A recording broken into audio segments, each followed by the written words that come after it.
koy daal di sàkku téléspectateurs yi nga xam ni itam ñuy daal di teewlu fii suñu ay antenne daleen ak jàmm seen émission dina xam nekk moo di le truc de matin daal di sàllu actualité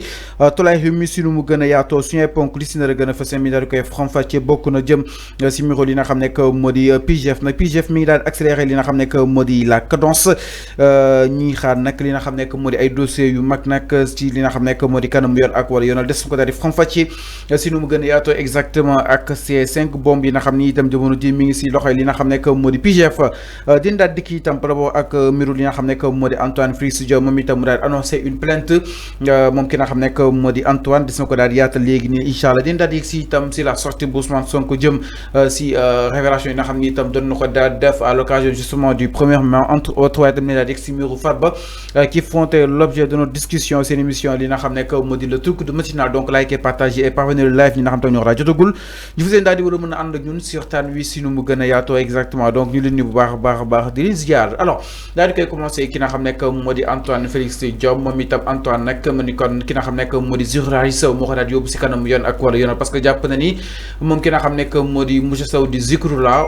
ki nga xam nekk moo di Antoine Félix Diome moo daal di sabab li nga xam nekk moo di arrestation maanaam bokk na si ñi nga xam ni itam ñoo ko daal di arrêté loo concrètement moom itam mu daal di ko yóbbu si kanam yoon ak wala yoonal doole si itam li nga xam ni itam mu koy daal di toppee ñoom Abdoulaye Sylla et compagnie jàpp na ni Antoine Félix Diome dugal na si loxoom Antoine nag li ki noonu itam la daal di déployer exactement son pôle d'avocat moom itam mu daal di déposer une contre-plainte contre ki nga xam ne que moo di Zurari Sow plainte bi nag motif bi mooy accusation calomnieuse maanaam jàpp nañ da ko daal di accusé loo xam ni itam tegul si yoon moo war nag mu daal di koy yóbbu si kanam yoon ak wàllu yoonal moom ki nga xam ne que moo di Antoine moom itam dépose na exactement li nga xam ne que moo di plainte am jëm si li nga xam ne que moo di justement les accusations de Zurari Sow Arfan alors naka daal di jàppee par rapport ak cette réponse justement de Antoine Félix Diome Arfan daal di solliciter li nga xam ne que moo di ses avocats daal di déposer aussi une plainte contre ki nga xam ne que moo di monsieur Sow Zikrullah. oui plainte contre plainte la kii dafa déposer plainte bon mu déposer plainte réplique maintenant man sa affaire yi ay ree la ma def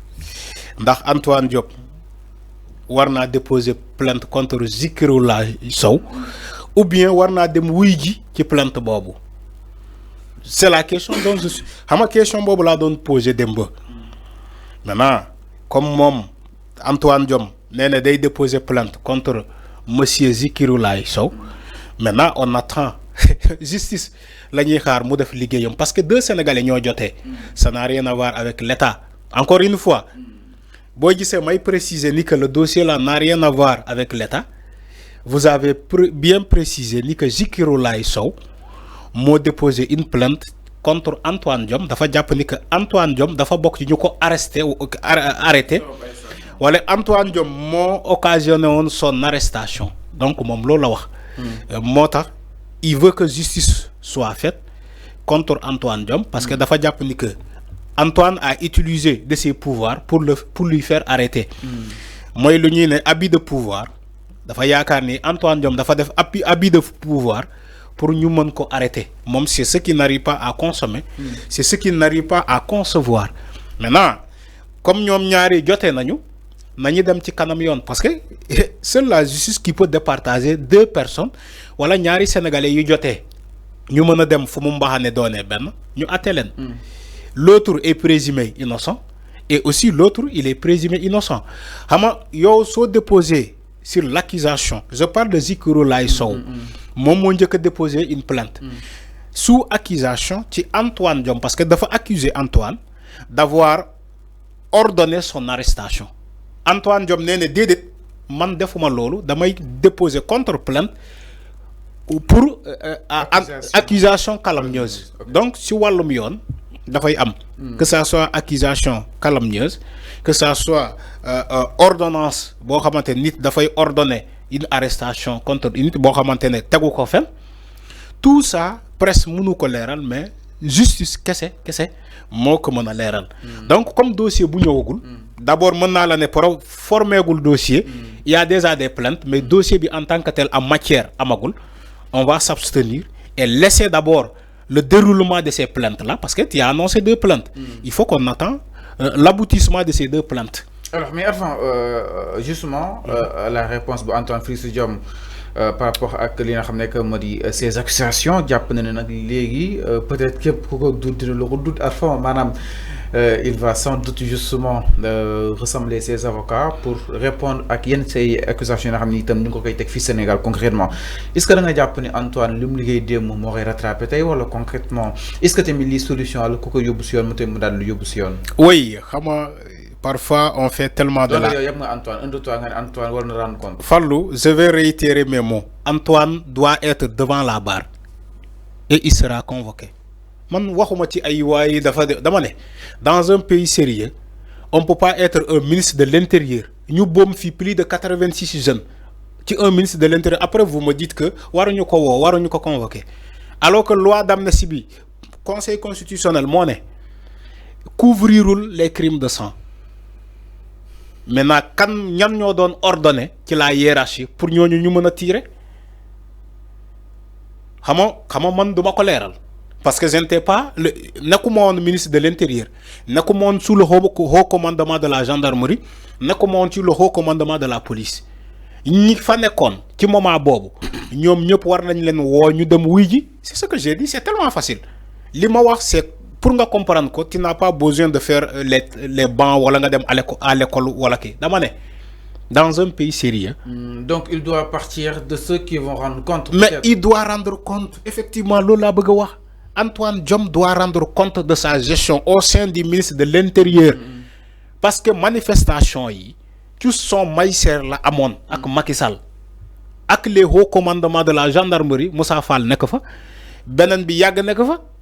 ak ñeneen ñi c'est ce que j'ai dit mais tuumaluma kenn c'est ce que j'ai dit dama ne bu fekkee moom dafa former une pool d'avocats pour déposer contre-plainte ay nit. Ah, ku ko tooñ nag Arfan am na droit. D'accord d'accord je suis d'accord. Pour mu daal di répliquer dama ne je suis d'accord Fallou je suis d'accord je suis d'accord. Bu fekkee dafa créer sa pool d'avocats pour contre-plainte wala plainte ay nit c'est ce qu'on va voir